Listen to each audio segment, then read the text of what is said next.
रानीसेड़ में भू कानून को लेकर बैठक। सीएम धामी बोले जल्द लागू होगा सशक्त भू कानून। ड्राफ्ट पर की चर्चा, सुझावों को किया जाएगा शामिल। 21 नवंबर तक गन्ना पेराई सत्र शुरू होने की उम्मीद। शुगर मिल में 90% काम पूरे। मिल की ओर से गन्ना सेंटर भी हो रहे तैयार। प्रदेश में ग्राम और क्षेत्र पंचायतों में बैठेंगे प्रशासक। जिला पंचायतों में अगले महीने 2 दिसंबर को होंगे नियुक्त। कार्यकाल समाप्त होते ही प्रशासकों का बैठना होगा तय। 15 नवंबर से जंगल सफारी का आनंद ले सकेंगे पर्यटक। जंगल सफारी के लिए ऑनलाइन व ऑफलाइन दोनों माध्यमों से की जा सकती है बुकिंग। दून की हवा की गुणवत्ता खराब, ऋषिकेश में हुआ सुधार। पीसीबी ने जारी की रिपोर्ट। देहरादून का EQI 245। उत्तराखंड आने पर वाहनों का स्वतः कटेगा ग्रीन सेस। परिवहन विभाग ने अपनी योजना में किया बदलाव।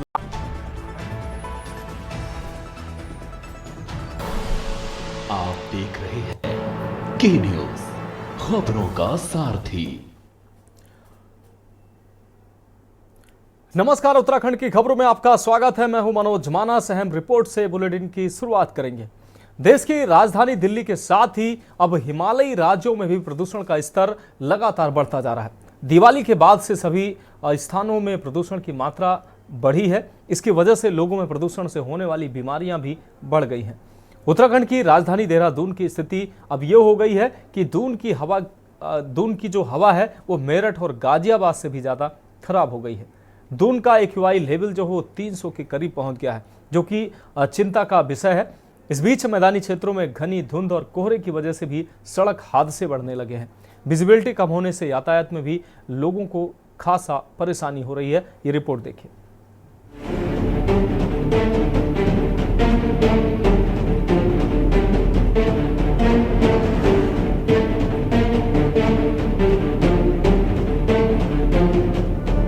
दिल्ली के बाद अब उत्तराखंड में प्रदूषण के बढ़ते ग्राफ ने लोगों की मुश्किलें बढ़ा दी हैं। 11वें हिमालय राज्य उत्तराखंड में ऐसी परिस्थिति होगी, किसी ने ऐसा सोचा ना था। चिंता की बात तो यह है कि प्रदेश के अधिकांश मैदानी क्षेत्रों में AQI खतरे के निशान से ऊपर है। प्रदेश की राजधानी देहरादून की स्थिति तो और भी चिंताजनक बनी हुई है। यहाँ AQI 300 के करीब है। बढ़ते प्रदूषण ने सरकार की चिंता को बढ़ा दिया है। मुख्यमंत्री ने अधिकारियों की बैठक लेते हुए पर्यावरण संरक्षण के साथ ही गंगा सहित सभी नदियों को स्वच्छ रखने का संकल्प लेने का आह्वान किया है।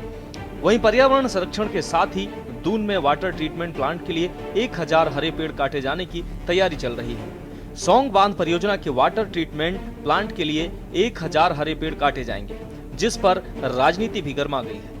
कांग्रेस का आरोप है कि सरकार की नीतियां पर्यावरण बचाने के विपरीत कार्य कर रही हैं, जबकि भाजपा इससे इनकार कर रही है। मेरे द्वारा निर्देश दिए गए तो दिवाली के बाद थोड़ा सा पॉल्यूशन की क्वालिटी जो है देहरादून में भी इस साल देखने में आ रहा है, काफी ज्यादा पॉल्यूशन है। तो जो बुजुर्ग मरीज है हमारे, जिनको सांस लेने की बीमारी है, उनमें दिक्कत आ रही है। हमने पहले भी कहा था कि भारतीय जनता पार्टी की जितनी भी नीतियां हैं वो विकासकारी कम विनाशकारी ज़्यादा हैं। आप ऑल वेदर रोड का हाल देख लीजिए कि ऑल वेदर रोड के लिए जितने पेड़ों के कटान की परमिशन थी उससे कई गुना, हजारों गुना ज़्यादा पेड़ों का कटान हो गया। सड़क चौड़ीकरण के नाम पर आपने पहाड़ों का जो बेस है उसको कमज़ोर कर दिया। लैंडस्लाइडिंग की और दूसरी घटनाओं, अप्रिय घटनाओं से लगातार उत्तराखंड दहल चुका है। कभी आप एयरपोर्ट विस्तारीकरण के नाम पर, कभी आप जागेश्वर धाम के नाम पर, कभी आप सौंग बांध के नाम पर जिस तरह से पेड़ों का कटान कर रहे हैं, उससे कहीं ना कहीं आप पर्यावरण को बहुत बड़ी चोट पहुंचा रहे हैं। उत्तराखंड पूरे नॉर्दर्न इंडिया को, उत्तरी भारत को ओजोन लेयर देता है, ओजोन कवर देता है। देखिए, कांग्रेस के लोगों को मुझे लगता है या तो इस तरह के जब भी बयान देते हैं उसमें कुछ स्टडी करनी चाहिए। अगर उन पे स्टडी नहीं है तो मुझे लगता है कि भाई इस तरह के आरोप प्रत्यारोप लगा के ऐसे विषयों पर राजनीति नहीं करनी चाहिए। अगर इन वर्षों में देखोगे, जब से उत्तराखंड बना है, तो उत्तराखंड में अगर पेड़ कटे हैं डेवलपमेंट के लिए तो पेड़ लगे भी हैं। तो टोटल अगर आप आज के डाटा देखोगे तो मुझे लगता है कि उत्तराखंड में इन 24 वर्षों में वन संरक्षण बढ़ा है। वहीं प्रदेश के अधिकांश मैदानी क्षेत्रों में बढ़ते प्रदूषण की वजह से धुंध छा गई है। इसके अलावा घने कोहरे से विजिबिलिटी भी काफी कम हो गई है। ऐसे में दुर्घटनाओं की संख्या भी बढ़ गई है। वहीं प्रदेश भर में बढ़ती सड़क दुर्घटनाओं पर राज्य में सियासत भी गर्मा गई है। कांग्रेस का आरोप है कि प्रदेश में सड़क दुर्घटनाओं को रोकने के कोई इंतजाम नहीं। पुलिसिंग व्यवस्था चौपट है। ओवर स्पीडिंग को रोकने, शराब पीकर वाहन चलाने से रोकने के लिए पुलिस कोई कार्य नहीं कर रही है। आपको बता दें कि देहरादून के ONGC चौक में ओवर स्पीड की वजह से 6 युवाओं की मौत हो गई, जबकि अल्मोड़ा में बस के खाई में गिरने से 36 लोगों की जान चली गई। वहीं राज्य में अब इस मुद्दे पर आरोप प्रत्यारोप का दौर भी शुरू हो गया है।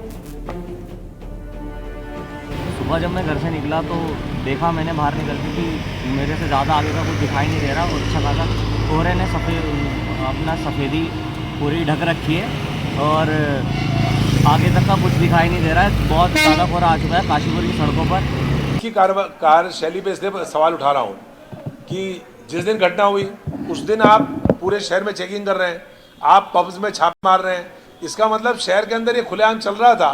घटना होने के बाद 6 जिंदगियां, 6 जवान जिनका पूरा भविष्य, उनका परिवार खत्म हो गया।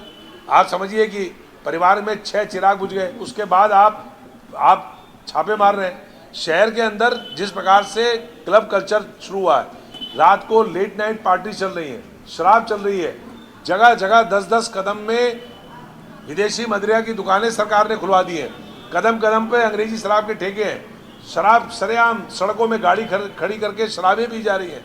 शहर के अंदर तमाम व्यवस्था चरमराई हुई है। सरकार को जागना चाहिए, पुलिस को जागना चाहिए। जिस दिन एक्सीडेंट होता है 4 दिन जागते हो, उसके बाद सो जाते हो। वो उसकी बाकायदा जांच हो, उसमें जहाँ खामियां पाई जाए उनके ऊपर कार्रवाई हो। मेरा ऐसा मानना है। जो गलत है तो गलत है, उसको सही नहीं कहा जा सकता। पुलिस को, मैंने आज पढ़ा कि साहब पैसिफिक के किसी गार्ड ने पुलिस को भी इन्फॉर्म किया। पुलिस को एक्टिव होना चाहिए था। अगर पुलिस थोड़ा एक्टिव रहती तो हो सकता है ये घटना बच जाती। लेकिन इन सब चीज़ों के साथ साथ ये भी जरूरी है, आप तमाम स्लोगन लिखे रहते हैं कि भाई हम शराब पीकर गाड़ी न चलाएं, दुर्घटना से देर भली, ये सब इसीलिए लिखा जाता है कि एक अवेयरनेस लोगों में आए। कुल मिलाकर हिमालय राज्य उत्तराखंड में AQI का 300 के करीब पहुंचना बेहद चिंता की बात है। दूसरे प्रदेशों को स्वच्छ हवा देने वाला राज्य आज खुद साफ हवा के लिए तरस रहा है, जो कि चिंता की बात है। वहीं विकास के नाम पर एकाएक काटे जा रहे पेड़ भविष्य के लिए बड़ा खतरा बन रहे हैं। इस बीच सड़क दुर्घटनाओं में लगातार हो रही बढ़ोतरी ने भी चिंता को बढ़ा दिया है। Uttarakhand desk report.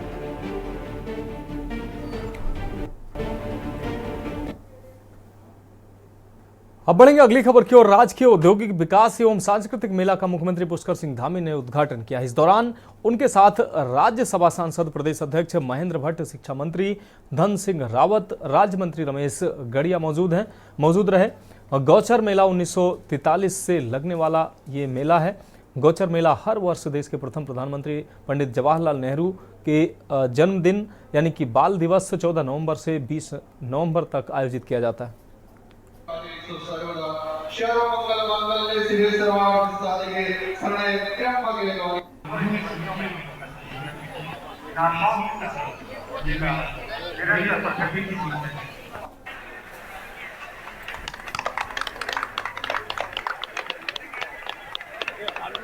बहुत बहुत पंडित नेहरू जी के चित्र को पुष्प अर्पित करते हुए और अब स्वर्गीय महिला वक्रतुंड महाकाय सूर्यकोटि समप्रभ निर्विघ्नं कुरु देव सर्वकार्येषु सर्वदा सर्वमंगल मांगल्ये शिवे सर्वार्थ साधिके शरण्ये त्र्यंबके गौरी।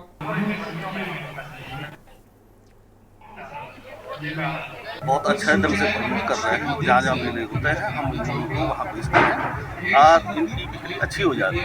इनका हमारा एक मकसद ये है कि इनके उत्पाद का प्रचार प्रसार हो, विपणन हो, जिससे इनकी आर्थिकी मजबूत हो। इसके अतिरिक्त हम इनको जो है ट्रेनिंग भी दिलाते हैं, जिससे इनके प्रोडक्ट में अच्छी फिनिशिंग आ जाती है और अच्छी मार्केटिंग इनको मिल जाती है। मेरा नाम गौरव रावत है।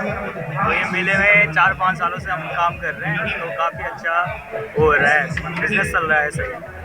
बाकी सब सही है। सेब हमारे पास ताजा है और ये हाथ से बने हुए हैं। ये सब हम हाथ से बनाते हैं। जो भी चीज़ दिख रहा है आपको, ये सब हमारे ऑर्गेनिक घर में सब खेतों में बोलते हैं। अब बात करेंगे अगली अहम खबर की। हल्द्वानी के स्वराज आश्रम में बाल दिवस के अवसर पर पंडित जवाहरलाल नेहरू की जयंती कांग्रेस कार्यकर्ताओं द्वारा मनाई गई है। इस आयोजन में उपस्थित लोगों ने पंडित नेहरू को श्रद्धांजलि अर्पित की, उनके देश के प्रति उनके योगदान को भी याद किया। विशेष रूप से बच्चों के प्रति उनकी सोच, शिक्षा में सुधार और आधुनिक भारत की नींव रखने के उनके प्रयासों पर चर्चा की गई। वक्ताओं ने बताया कि कैसे नेहरू ने भारत को आत्मनिर्भर और प्रगतिशील बनाने का सपना देखा और इसे साकार करने के लिए योजनाओं और नीतियों का निर्माण किया। बच्चों के अधिकारों, शिक्षा, विज्ञान और प्रौद्योगिकी में उनके योगदान को भी सराहा।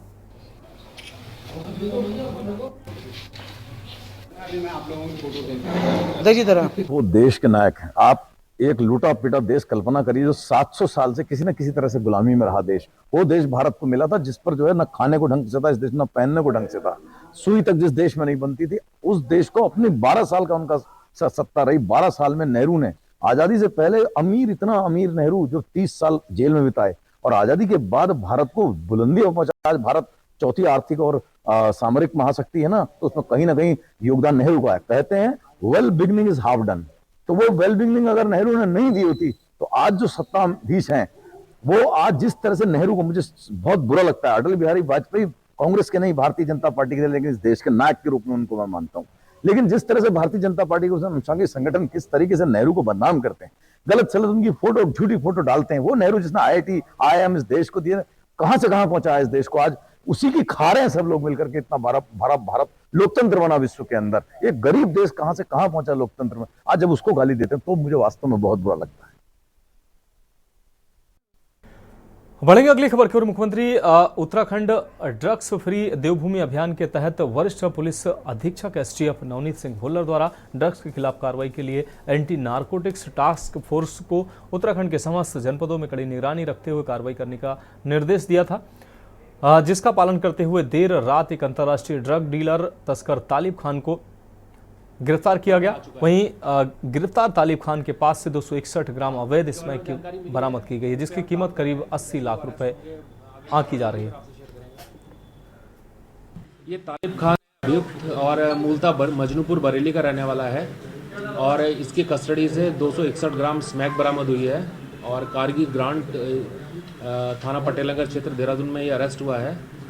और ये जो स्मैक रिकवर हुई है इसकी मार्केट वैल्यू लगभग 80 लाख रुपए है और ये यहाँ पे सप्लाई करने आया था। जिनको ये सप्लाई करने आया था उनके नाम भी कुछ प्रकाश में आए हैं, उस पर फर्दर हम लोग काम कर रहे हैं और NDPS एक्ट के तहत इसके खिलाफ मुकदमा दर्ज कर लिया गया है और जुडिशियल कस्टडी के लिए इसको दिया जा रहा है। इसका कोई आपराधिक इतिहास।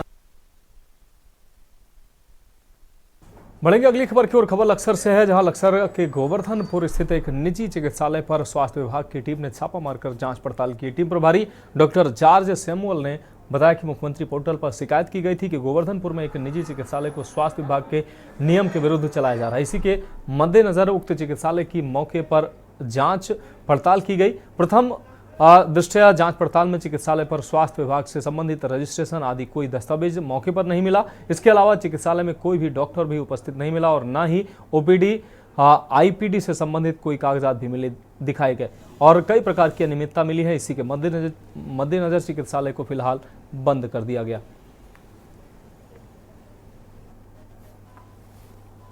इनकी ना CM पोर्टल पे शिकायत हुई थी, जिसके एवज में मुझे यहाँ पे इंक्वायरी के लिए आना पड़ा ACMO सर के आदेश द्वारा। और यहाँ पे सारी अनियमितताएं पाई गई। ना तो यहाँ पे डॉक्टर मिले हैं, ना यहाँ पे क्लिनिकल एस्टेब्लिशमेंट का रजिस्ट्रेशन है, ना ही कोई स्टाफ है, ना इन्होंने मुझे कोई OPD IPD रजिस्टर दिखाया और ढंग से कॉपरेट भी नहीं किया। तो इसके एवज में हमने फिलहाल ताला लगा दिया है और चस्पा कर दिया है। इंक्वायरी आगे होगी। तो फिलहाल खबरों में वक्त एक और ब्रेक का है, जल्द हाजिर होंगे। आप देख रहे हैं के न्यूज, खबरों का सारथी। ब्रेक के बाद एक बार फिर से उत्तराखंड की खबरों में आपका स्वागत है। बढ़ेंगे अगली खबर की ओर। उत्तराखंड हाईकोर्ट ने बॉबी पवार सहित अन्य के खिलाफ मुख्य न्यायिक मजिस्ट्रेट बागेश्वर में चल रहे आपराधिक मामले में सुनवाई की है। मामले की सुनवाई के बाद कोर्ट की एकल पीठ ने मुख्य न्यायिक मजिस्ट्रेट बागेश्वर के वहां विचाराधीन आपराधिक वाद राज्य सरकार बनाम बॉबी पवार व अन्य तथा निरीक्षक कैलाश नेगी बनाम बॉबी पवार के वादों की कार्रवाई पर रोक लगाते हुए राज्य सरकार से जवाब दाखिल करने को कहा। मामले की सुनवाई के लिए कोर्ट ने 12 मार्च 2025 की तिथि नियत की है। आपको बता दें कि उत्तराखंड बेरोजगार संगठन के अध्यक्ष बॉबी पवार व अन्य के खिलाफ पुलिस प्रशासन द्वारा दिनांक 25 अगस्त 2023 को एक प्रथम सूचना रिपोर्ट दर्ज की गई थी, जिसमें बागेश्वर विधानसभा उपचुनाव 2023 के दौरान लागू धारा 144 का उल्लंघन करने पर बॉबी पवार व अन्य 4 साथियों के खिलाफ भारतीय दंड संहिता की धारा 147, 171 जी, 186 व 188 में प्रथम सूचना रिपोर्ट दर्ज कराई गई थी, जिसके क्रम में मुख्य न्यायिक मजिस्ट्रेट बागेश्वर की अदालत में आपराधिक मुकदमा दाखिल किया था। मामले में सभी आरोपियों के विरुद्ध चार्जशीट भी दाखिल की गई थी। इस आपराधिक कार्रवाई को रोकने के लिए बॉबी पवार व अन्य ने उच्च न्यायालय में याचिका दाखिल की थी, जिसमें याचिकाकर्ताओं द्वारा कहा गया कि उनके खिलाफ झूठी रिपोर्ट दर्ज कराई गई है।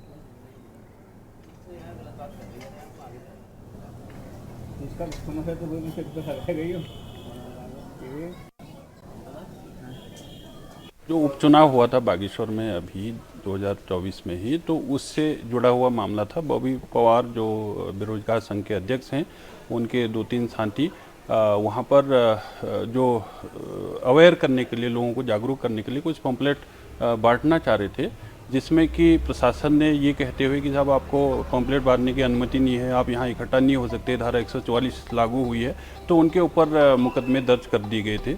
उन मुकदमों को यहाँ मतलब उस जो क्रिमिनल प्रोसीडिंग चल रही थी उसको चैलेंज करते हुए माननीय उच्च न्यायालय में उसको चैलेंज किया गया था, और उसमें माननीय उच्च न्यायालय ने पहले पूर्व में जो स्टे दिया था प्रोसीडिंग पर, आज का भी जो है उसमें जो सुनवाई हुई है।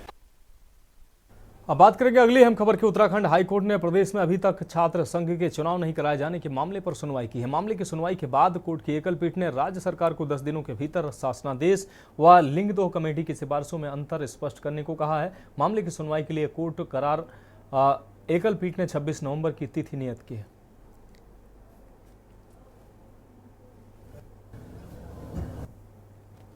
शासनादेश के माध्यम से छात्र संघ चुनाव कराने की डेडलाइन तय की हुई है, जबकि लिंगदोह कमेटी की रिकमेंडेशन जो सुप्रीम कोर्ट से अप्रूव्ड हैं, उनमें स्पष्ट प्राविधान है कि छात्र संघ चुनाव को नियंत्रित सिर्फ केंद्र सरकार के अधिनियम, राज्य सरकार के अधिनियम या विश्वविद्यालय के किसी स्टैट्यूट से किया जा सकता है, किसी एग्जीक्यूटिव ऑर्डर से नहीं किया जा सकता, जो कि शासन ने पारित किया है।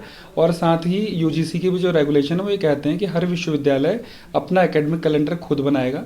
ऐसे में जबकि उत्तराखंड में विश्वविद्यालयों में 25 अक्टूबर तक एडमिशन्स हुए हैं और एकेडमिक सेशन देरी से प्रारंभ हुआ है, तो लिंगदोह कमेटी की रिकमेंडेशन के अकॉर्डिंग उसके अगले 8 हफ्ते में, यानी कि 25 अक्टूबर के अगले 8 हफ्ते में छात्र संघ चुनाव कराए जा सकते हैं।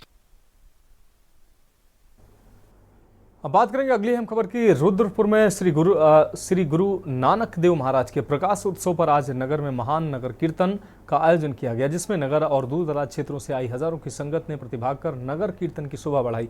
नगर कीर्तन में विभिन्न स्कूलों के हजारों की संख्या में बच्चों ने रंग बिरंगी वेशभूषा तथा स्कूल ड्रेस में आपको बता दें पीटी शो का प्रदर्शन कर लोगों के दिलों में अपनी विशिष्ट छाप छोड़ी। पावन श्री गुरु ग्रंथ साहिब को एक सुसज्जित वाहन में विराजमान किया गया, जिसके आगे महिला पुरुष पानी छिड़काव करते हुए झाड़ू लगाते चल रहे थे। नगर कीर्तन यात्रा मार्ग को भी भव्य रूप से तोरण, द्वार व रंग बिरंगी लड़ियों से सजाया गया था। इस मौके पर गुरुद्वारा प्रबंधन कमेटी के पदाधिकारी तथा कई गणमान्य लोग मौजूद रहे।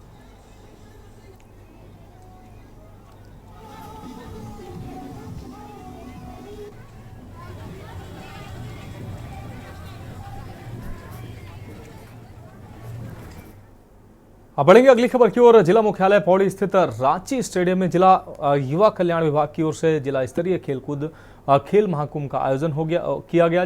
पहले दिन 800 मीटर दौड़ के साथ खेलकूद प्रतियोगिता का आयोजन हुआ। इस दौरान कार्यक्रम स्थल पर मुख्य अतिथि स्थानीय विधायक राजकुमार बोरी ने शिरकत की, साथ ही उन्होंने रिले बटन दबाकर प्रतियोगिता का शुभारंभ किया।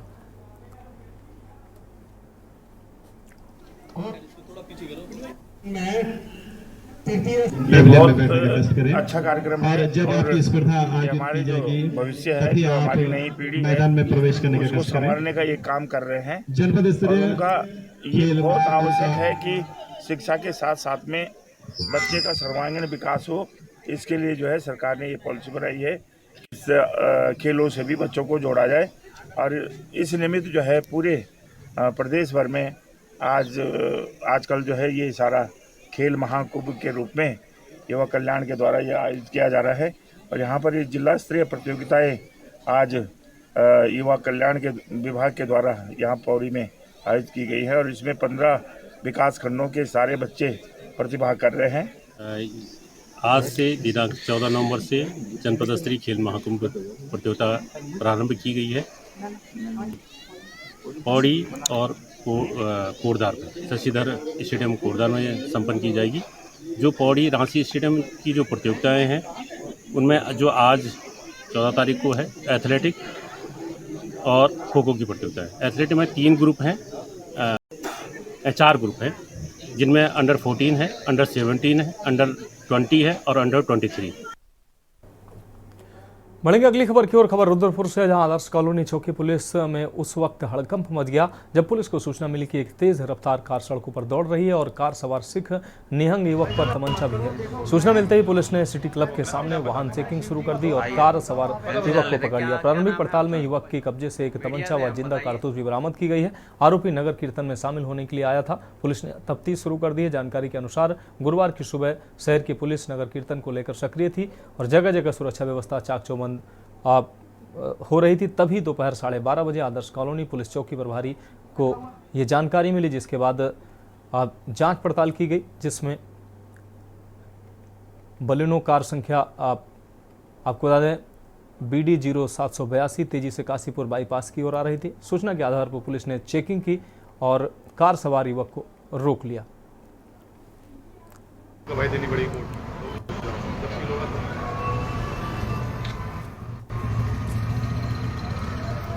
ऐसे मत करो, देखो मैं अपने आप बता देंगे।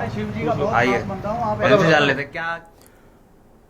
अब बात करेंगे अगली खबर की। बाल दिवस के उपलक्ष्य में कोटद्वार के मेहरबान सिंह कंडारी सरस्वती विद्या मंदिर इंटर कॉलेज में एक विशेष सामाजिक गतिविधि का आयोजन किया गया। इस कार्यक्रम में वरिष्ठ कक्षाओं के छात्रों के लिए करियर काउंसलिंग और पूरे विद्यालय के छात्रों का निःशुल्क डेंटल स्वास्थ्य परीक्षण शामिल था। कार्यक्रम का आयोजन राष्ट्रीय मेडिको संगठन की वीर चंद्र सिंह गढ़वाली मेडिकल कॉलेज श्रीनगर गढ़वाल की यूनिट द्वारा किया गया। कार्यक्रम की गतिविधियों का समन्वय डॉक्टर अमन भारद्वाज NMO यूनिट के महासचिव और विद्यालय के प्रधानाचार्य श्री चंदन नकोटी द्वारा किया गया।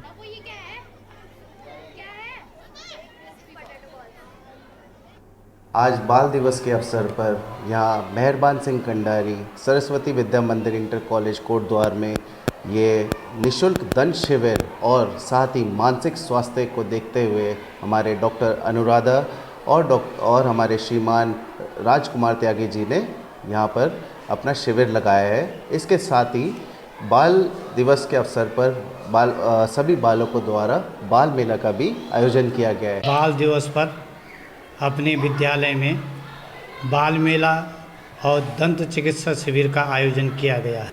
जैसे कि शिक्षक दिवस पर बालकों के द्वारा जो है शिक्षकों के लिए कई प्रकार के उपहार और कार्यक्रम नियुक्त किए जाते हैं और इसलिए आज शिक्षकों ने सोचा और विद्यालय के स्टाफ ने सोचा कि बालकों के लिए भी बाल दिवस पर कुछ होना चाहिए, क्योंकि बाल दिवस बालकों के लिए होता है, बच्चों के लिए होता है।